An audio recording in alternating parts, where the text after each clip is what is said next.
नमस्कार मंडळी, मी मृणाली जोशी तुमच्या सगळ्यांचं स्वागत करते आहे आपल्या यूट्यूब चॅनलवर मालवणी स्वादपुरी।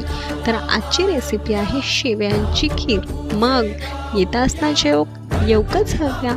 येत्या 27 ऑगस्टला आपल्या लाडक्या गणरायाचे आगमन होत आहे। त्या निमित्ताने मालवणी स्वादपुरी एक आपला नवीन कंटेंट सुरू करत आहे, गणेश चतुर्थी स्पेशल।